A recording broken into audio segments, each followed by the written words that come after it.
What is up, everybody? Welcome to DFS by the Numbers. This is my full card breakdown and prediction video for UFC Qatar. We have Arman Tsarukyan going against Dan Hooker, and we're right back at it for another 14-fight card, and I'm looking forward to this one. We got some good fights coming up this Saturday. We have a lot of fighters making their debut, and should be a fun one. Early start time as well. Fights are kicking off at 10 o'clock Eastern time on Saturday in the morning. So yeah, should be a good one. Can't wait to break it all down. Before we do, so if you guys could do me a favor, like the video. One small like goes a very long way. Subscribe to the channel if you haven't already. We are about 150 away from 30,000 subs for trying to get that by the end of the year. So if you guys do enjoy the content, please consider subscribing. And then lastly, leave me a comment. Helps out the algorithm. And you could also be featured on Comment of the Week, which we will get to very shortly here. But we did do a contest for the UFC 322 pay-per-view in the Jack Della Maddalena Islam Makhachev fight, and the winner of the contest is none other than X Jensen. His guess was 49 significant strikes, and the correct answer was 48 significant strikes. Unfortunately, nobody got it on the dot. There were a couple people that were, 2 away. Jensen here was 1 away, so he doesn't get to, double up the prize to $50, but he still gets $25. $25, that can get you, a meal for one. It can, fill up your gas tank halfway. It can get you a subscription to dfsbythenumbers.com. I mean, the options are endless with this $25. So Jensen, congratulations. Hit me up on Twitter or Instagram with your PayPal or Cash App, and I will get your winnings. Now, it is time for everybody's favorite segment, and it's going to be Comments of the Week. And this week, it was tough. It was very tough because there were too many good comments. I mean, I had to narrow it down, go through these comments, and there were a lot of great comments. So shout out to you guys. You guys killed it in the comment section of the videos.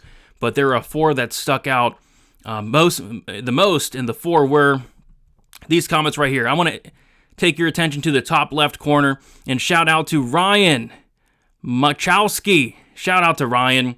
He says, "You get 2 right, no more. I'll be back to rub it in." Where you at, bitch? Where you at, dumb bitch? I haven't heard from you. I got 12 right, which is 10 more than you predicted there. And Ryan's a weird guy. He left like 8 comments, and I appreciate Ryan because that's a lot of comments. It helps out the algorithm, but all 8 of his comments were very mean. They were very rude comments, including this one. Like, of course I'm going to get more than 2. Like, that would be pretty hard to do. So I'm still waiting for Ryan to come rub it in. He hasn't yet, but maybe he will in the very near future. So shout out to Ryan. You made it on Comment of the Week. Let's take your attention to the top right to KL. Pronoun. He says, "Jack Della will win or Brady has to fight me on site." Well, I got bad news for you, buddy. Jack Della did not win the fight. Not even close. So you're going to get piped on site, my friend. Bottom left, we got High Mark Water. Shout out to High Mark. And they say, "Get Brady to 30K. He said he's going to impregnate me if he hits the number." And it's not true, but I really hope a female said this. Because if a male said that, it just makes it so much... Because it's already a comment that I'm really concerned about the comment. But if it was a guy that said this, he probably should be getting some therapy, some counseling, and maybe like he probably should go to like a hospital or something, because that's just a really weird comment. But hopefully it was a female that commented that. But I will be getting nobody pregnant, hopefully ever again. So, all right. And then bottom right corner, shout out to Adam Mueller. He says, "Man's out here desperate for comments." Yeah, they help the algorithm. Well, here you go. Put me on Comment of the Week like a good boy. I'm joking. You're the man. Love the breakdowns. I'm such a big fan. I just want to hear you say my name. There you go, Adam. P.S. You look like if your mom and her brother had a baby. Well, I've never heard anything like that before. That's I don't know. I don't know. Really weird thing to say. But yeah, shout out to Adam. You made it on Comment of the Week. And shout out to all 4 of these guys. They made it on Comment of the Week. Congratulations. And you too could be on Comment of the Week. Comment something down. And if it's good, I'll put you up there. So shout out to those guys. All right. Time to get down to business. We got some fights. We got 14 to break down. We're going to kick it off with the first fight of the card. We got Denzel Freeman going against Merrick Bujlo. And this is pretty much a Contender Series fight. And I thought I was done breaking down Contender Series fights a couple weeks ago. I mean, it was brutal. I mean, you had to look into these fights a lot harder than you would on UFC fights. You don't know anything about these guys, and I knew nothing about either one of these guys. So had to dig in very deep.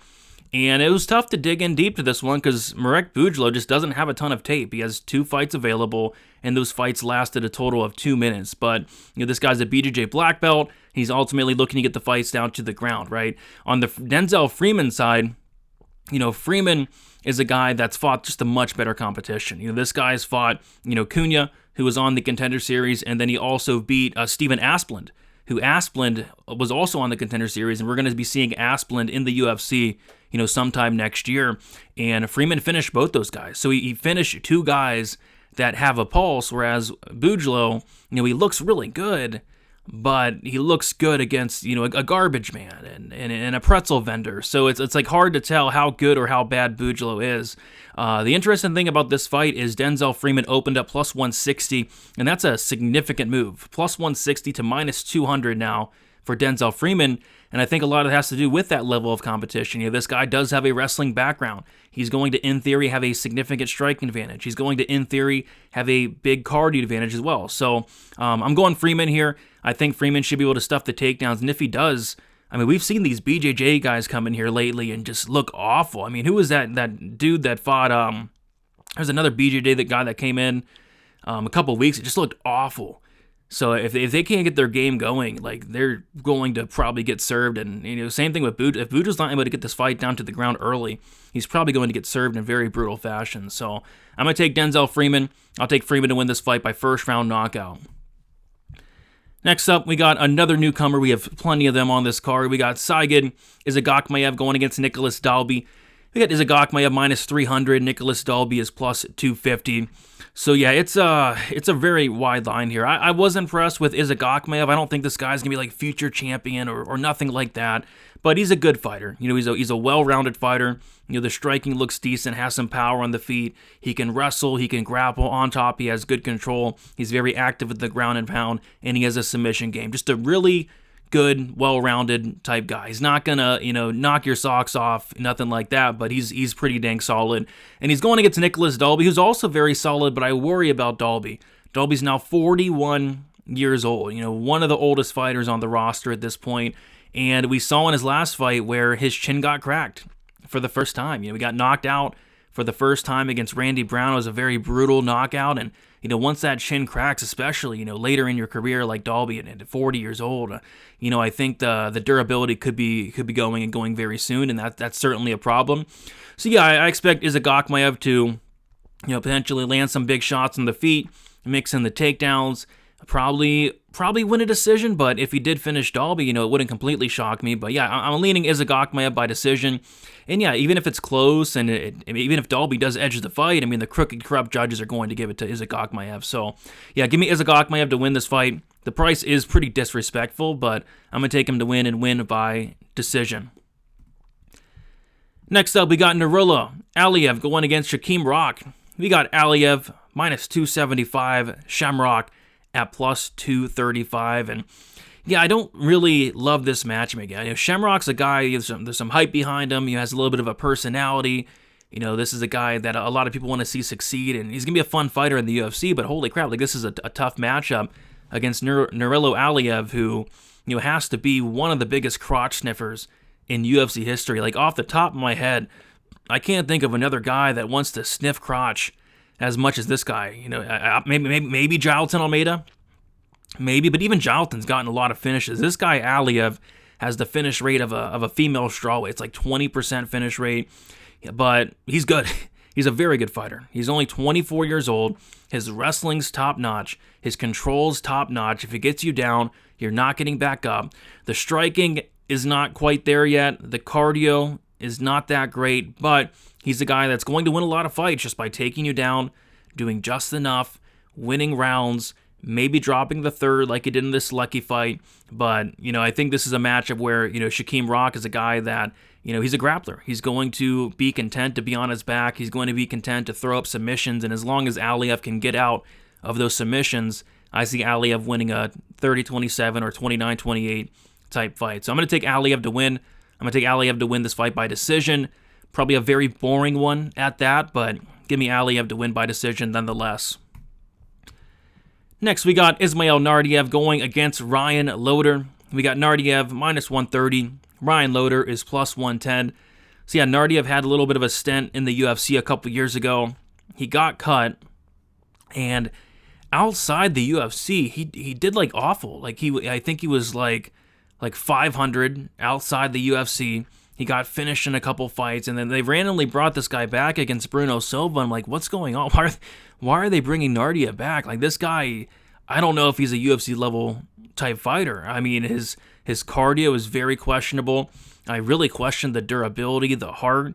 If he's having to battle any adversity whatsoever, he's going to look for the door. Like, I'll never forget, getting submitted by Sean Brady and taken down by Sean Brady. There's no shame in that. But this guy Nardiev was taken down and controlled for 11 minutes and 14 seconds against Chance Rencounter. It's like, how does that even happen? It's like, if Chance Rencounter, the Black Eagle, can take you down for 10 plus minutes, I mean, Ryan Loder, I think, can as well. Ryan Loder, wrestling background, very solid wrestler, but once he gets on top, that's where his bread is buttered. Really good ground and pound, submission game as well. If Ryan Loder gets on top of Nardiev, like, he's going to be in big trouble. Of course, you got to favor the striking of Nardiev on the feet, but how long is this fight going to be on the feet is the question. Like, if Loder gets a takedown or two, that could be the fight pretty much. So definitely leaning with the underdog here in Loder. I'm not convinced that Nardiev's going to go out there and knock out Loder. I know Loder got knocked out in his last fight by Azamat Bakoev, but if you go back and watch that fight, it's like Bakoev landed at least like 8 fight-ending shots, and Ryan Loder was able to eat 7 of them. Ryan Loder showed off an incredible chin in that fight, in my opinion, and if he can kind of weather an early storm here against Nardiev is going to slow down, and if he can put Nardiev on his back, I think the fight could be a wrap. So I'm going to take Loder here. I'm going to take Loder to maybe drop the first round, win the next 2, win a decision, but a late finish wouldn't shock me. But I'll go Ryan Loder by decision. Next up, we got Alexandre Topuria going against Beksat Amakan. We got a straight pick 'em here, minus 110 each way. And the line kind of surprises me just because of that Topuria name. People are really excited about this guy. Of course, Ilia Topuria's brother, and I kind of thought that, he'd get a little bit more love, but the line's a pick 'em, and I think the line's a pick 'em for a reason. Like, people see that Beksat Amakan, like, this guy's legit. This Amakan is absolutely legit. He's training at American Top Team. He went out there in his last fight against Brad Katona, and say what you want about Brad Katona, he's a good fighter. I mean, this guy, Brad Katona, won the Ultimate Fighter twice. Brad Katona had never been knocked out. He went out there and sparked Brad Katona. That was a very impressive performance to me. On the flip side, you have Topuria. The one time we saw him in the UFC, it's like he beat Colby Thickness by decision. It's like, I really didn't like that performance. He beat Colby Thickness, but Thickness took that fight on very short notice. Thickness went like strike for strike with this guy. I was looking at the distance numbers, and of course, Topuria landed the bigger shots and had the bigger moments, but Thickness was landed on this guy. I mean, Topuria fought a very conservative fight, didn't really throw much, didn't really wrestle much. It was just, he was a lot better than Colby Thickness. I think Beksat Amakan would finish Colby Thickness in 60 seconds. I truly believe that. So I think Topuria is a lot better than he showed in the Thickness fight, because you should really be finishing a guy like Thickness. I mean, people are hyping this guy up. I think Merab Dvalishvili said that he was the better brother out of the two, which is, that's so dumb, Merab. That's not even remotely true, but, if you're getting hyped up this bad, you got to finish Colby Thickness, and he didn't do that. So, it's a very interesting fighter, because this is in my opinion, a astronomical step up from Colby Thickness for Topuria here. I'm interested to see how he deals here against a guy like Beksat, who's good everywhere. Like, you even look at Beksat outside the UFC. This guy can wrestle. This guy can grapple. He has a ton of power for the division. He has really good cardio as well, can carry that power late into fights. I think it's a very interesting fight. I think Topuria, in theory, could grapple here, but I'm just not convinced he has the cardio to do so. The one time we saw him, push a pace or get a pace pushed on him, he completely gassed out a couple years ago and was finished in the second round. So, I expect this fight to be pretty competitive, but I'm going to lean Beksat here. I was hoping he'd be an underdog, but they're kind of all over it. Give me Bekzat to win this fight. I think it could be by late finish. I think it could be by decision just by doing more. I think he's going to do a lot more than Topuria here. So I'm going to take Bekzat Almakhan to win and win by decision. Next, we got Tagir Ulanbekov going against Kyoji Horiguchi. We got Ulanbekov minus 200, Horiguchi plus 170. Horiguchi returning to the UFC. We haven't seen him in the UFC since 2016, and he had a lot of fights in the UFC. I mean, this guy had like 9 fights in the UFC. I believe he went 8-1. Very good record. Really good fighter. But, I mean, this guy, Horiguchi, has been fighting for a very long time now. Horiguchi, this is going to be his 40th fight, and I think we're starting to see maybe a little bit of a decline, with Horiguchi. And I would have liked to see him back in the UFC like a couple of years ago. Would have liked to actually see him never leave the UFC, right? But he's coming back at 35 years old now. And this is a matchup where, again, I don't love the matchmaking. I'd like to see them give Horiguchi a little bit of an easier matchup because Tagir Ulanbekov is a guy that really has no hype at all. A lot of people think this guy is like not that great, but I've always thought that Tagir is very underrated. He's massive for the division, going to have a big height and reach advantage in this matchup. And I thought I always thought his striking's been underrated as well. Really good wrestler, really good grappler, really good anti-grappler. I think Tagir Ulanbekov's a very good fighter, but he's not really going to move the needle. Like, not many people are excited about Tagir Ulanbekov, whereas with Horiguchi, he has that name. He's been in the UFC before. People are a lot more excited about Horiguchi, so I got to go Tagir here. I just think it's going to come down to who's going to win these grappling exchanges, and I think it's going to be Tagir, especially at this stage of Horiguchi's career. I think Tagir gets takedowns, gets control. I think it's going to be a frustrating fight. I'm going to say Tagir Ulanbekov wins this fight and wins it by decision. Moving on, we got Abdulrahman Yakyayev going against Rafael Cerqueira. We got Yakyayev minus 1,200, Cerqueira sitting at plus 700. And I'm not really sure why Cerqueira is still in the UFC. He got, sparked in the first 2 fights against Modestas Bukauskas, of all people, and Ivo Aslan. And then he went out there and got like 30-26 against Julius Walker. But hey, they're giving him another shot, and now they're giving him, this is arguably like his toughest matchup yet. And he's already been served like 3 times, and he's getting the toughest matchup of his career against Abdulrahman Yakyayev, who is a legit prospect. This guy Yakyayev is phenomenal. Tons of power on the feet that he showcased in his Contender Series fight when he got a 60-second knockout. And then on top of that, Yakyayev can mix in takedowns. His grappling's vicious. This is just, it's a tough matchup for one Rafael Cerqueira. I don't know what Rafael Cerqueira did to deserve something like this, but this is pretty bad. Yakyayev minus 1,200. We did see a minus 1,200 favorite go out there at UFC 322 and mess around. Tsarukyan smiling and taking Mechanico to the 3rd round. I don't think Yakyev's going to go out there and smile and mess around. I think he's going to go out there. I think he's going to put on Cerqueira early, and I think he's going to knock out Cerqueira within the first minute. Like I truly believe he's going to knock him out in a minute. But if he wants to take him down, he can. I don't necessarily think that's the best path. But yeah, if you want to take him down, you can, because you could also sub him. We saw Julius Walker almost sub Cerqueira on multiple different occasions. So yeah, the paths are there for Yakyayev. He's a big favorite for a reason. Give me Yakyayev first round KO, and he's a prospect to absolutely look out for in the very near future. Moving on, we got another fighter making their debut. It is going to be Luke Riley, and he's taking on Bogdan Grad. We got Riley minus 250. Bogdan Grad is plus 210. So this is one of these fights where I don't want nothing to do from it, with a betting perspective, but as a fan, I'm really looking forward to this fight. I actually think this fight has potential to be fight of the night, just because both guys' styles. Like Luke Riley wants to go out there, he wants to come forward, he wants to mix it up to the head, to the body, he wants to finish you. This guy has a 75% knockout rate, tons of power in his hands, and Bogdan Grad's a guy that wants to oblige in that type of fight. But, Grad does have some paths here, and he's a big dog, right? Like, Grad can mix in some takedowns here.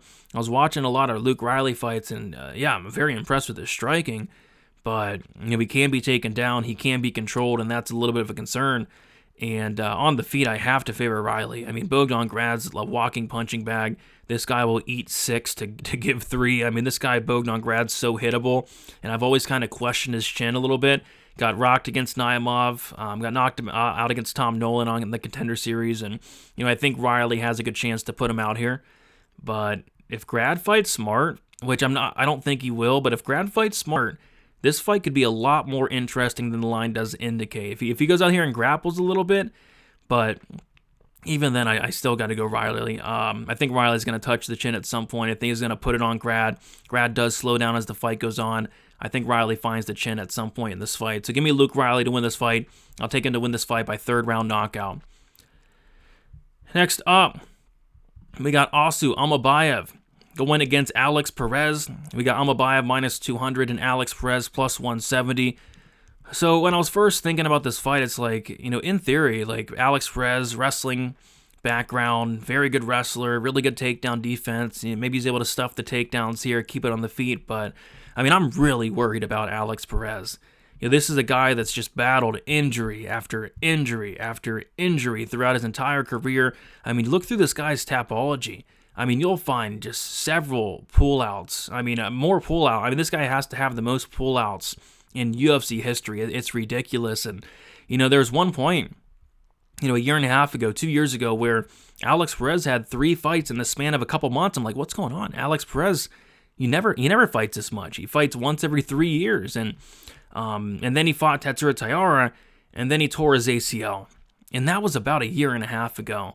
And then he was actually supposed to fight Steve Erceg a few months back, and then he had to pull out of that fight from another injury. I wasn't able to find out what that injury was. I did go to Perez's Instagram, and he said it was some sort of fracture. It's like, geez, this guy's getting hurt every 3 times a year. It's crazy. It sucks, but he's 33 years old at this point. He feels like a lot older than 33, but he's only 33. I think the injuries are adding up. An ACL injury, that's very tough to come back from, and we haven't seen him in a year and a half. So, yeah, if Perez can stuff the takedowns here, he's going to be the much better striker, and he has power, and I think he could potentially hurt Amabayev, but I think Amabayev's going to get his way here. I think Amabayev's going to get this fight down to the ground, and, like Perez has good takedown defense. If you get him down, if you get to Perez's back, he makes a lot of mistakes. He gives up bad positions, and he'll tap out, and he's tapped out 5 times. He's been submitted 5 times, Alex Perez, and I think he might get submitted here if Amabayev gets on top. So I'm leaning Amabayev. I just think there's too much stuff going against Perez. I'm going to take Amabayev to win this fight by 2nd round submission. Next up, we have Shamil Gaziev going against Sergey Spivak. And this is the toughest fight on the card to call, in my opinion. And why is it a tough fight? Because it's a Sergey Spivak fight. This guy's the most inconsistent fighter in UFC history. Sometimes he shows up and looks like $1 million. Like, I'll never forget the Derek Lewis fight, where this guy just ragdolled Derek Lewis 6 times, took him down 6 times, and then finished him in the first 3 minutes of the fight. He's armbarred Marcin Tybura in a minute. What he did to Greg Hardy and Augustus Sakai and Jared Van Dare. This guy, when he's winning fights, he's looking phenomenal. He's looking dominant. He's looking like a contender in some of these fights. And then sometimes he shows up and it looks like he sucks. Sometimes this guy doesn't show up. Like the Jailton Almeida fight. How do you get knocked out by Jailton Almeida? How does that happen? How do you get knocked out by Jailton Almeida? It just makes no sense. This guy got hurt against Jailton Almeida. If you're getting hurt on the feet against Jailton Almeida, what is Shamil Gaziev gonna do to you? It's just bad. Like the Cyril Gahn fight was one of the worst performances I've ever seen in my entire life. He refused to try to grapple, which was his only path, and just stood there and let Gahn tee off on him for a round and a half until the ref finally stopped the fight. The Aspinall fight was a horrible look. Same thing, just stood there and let Aspinall tee off on him until the fight got called off. This guy got knocked out by Walt Harris back in the day in 50 seconds. So, sometimes he shows up and he looks good. Sometimes he looks bad. I feel like it's a confidence thing potentially. If he's able to get his way and get going and get rolling and get that confidence, he's going to look good and he's going to run right through you. But if he's not able to get his game going, if he's not able to get started, he's going to look like a complete bum. So, yeah, I feel like this fight can go either way. But I'm leaning Gaziev here. I truly picture, Gaziev going forward and just knocking Spivak out. Spivak does not like getting hit. I mean, if Jonathan Almeida can knock you out, I mean, Gaziev can as well. But Spivak does have a path. Spivak does have a path in getting the fight down to the ground. It's just I can't count on him to do it. I can't count on him to show up. And I'm going Gaziev. Give me Gaziev to win this fight, and I think it's by first round knockout. I think whoever wins this fight, in hindsight, is going to look like a big favorite, but it's just a very weird, tricky fight here. But I'm going Gaziev by first round KO. Next up, we have My Titty Back Oral Boy going against Jack Hermanson. We got My Titty Back is minus 240, and Jack Hermanson is plus 205. And this fight makes no sense to me. I don't know who's sanctioning this fight. And the reason I don't know why it should be sanctioned is, I mean, this guy Jack Hermanson just died 4 months ago. I remember watching that Gregory Rodriguez fight, and I had a bet on Rodriguez to win by knockout, and I truly, truly believed that Jack Hermanson died that night. Gregory Rodriguez sat him down with a big shot. He was already unconscious, and then Rodriguez had one of the nastiest follow-up shots on Jack Hermanson's unconscious body, and Jack just laid there. He just laid there stiff as a board for at least 5 minutes, and I thought Jack died. I truly thought he died. And it's like, that fight was like 4 months ago. Like, you probably want to take a lot longer time off than 4 months, especially when you're 36, 37 years old. So I think Jack's coming back way too quickly. And I've already thought his chin was compromised. This guy's been dropped by, Marvin Vettori in the past, which is very hard to do. He's been knocked out like 5 times. I already thought his chin was compromised, but, I mean, his chin might be complete dust after what Rodriguez did to him. Rodriguez might have took his soul. I mean, that was a soul-taking knockout. One of the most brutal knockouts of this year. And he's coming back too quick. Not only is he coming back too quick, he's cutting down to 170 for the first time his entire career.